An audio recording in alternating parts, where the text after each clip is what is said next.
जो हादसा हुआ था महाकुंभ के दौरान, कुछ लोगों की मृत्यु भी हुई थी, आपने जांच बिठाई थी, उसके बारे में कुछ अपडेट बताएंगे देखिए, क्या? वह एक जुडिशल कमीशन है और उसमें माननीय उच्च न्यायालय ने भी और सुप्रीम कोर्ट ने भी जो उसके बारे में डायरेक्शन दिए थे उसके अनुसार वो अपना काम कर रहा है। हमने 1 महीने का समय दिया था, माननीय उच्च न्यायालय ने कहा कि नहीं, 1 महीने नहीं, इसको कुछ और समय दे करके उसका विस्तार देकर कुछ उन्होंने नए चीज़ें उसके साथ जोड़ी है, तो उसके अनुसार वो कार्य कर रहा है।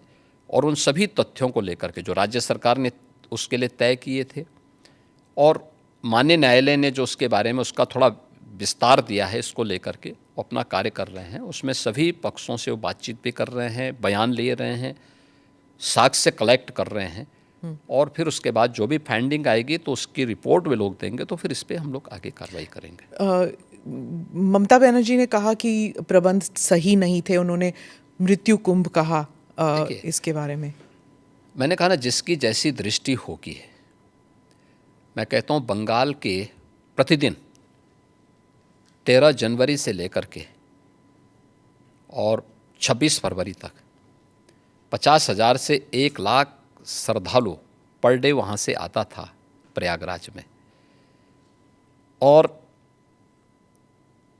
वो स्वाभाविक रूप से इस भीड़ को देख करके वेस्ट बंगाल की सरकार स्वयं घबरा गई, क्योंकि उनके रेलवे स्टेशन, उनके एयरपोर्ट पर हर कोई प्रयागराज आने के लिए उतावला था।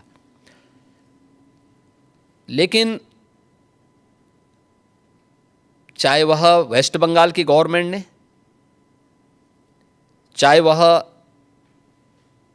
कांग्रेस ने, आरजेडी ने या समाजवादी पार्टी ने, महाकुंभ के बारे में जो भी बात कही है वो उनके तुष्टीकरण की पराकाष्ठा का उदाहरण है, भारत की आस्था का अपमान करने का एक उदाहरण है। लेकिन महाकुंभ ने साबित किया है कि नहीं, वह मृत्युंजय महाकुंभ था।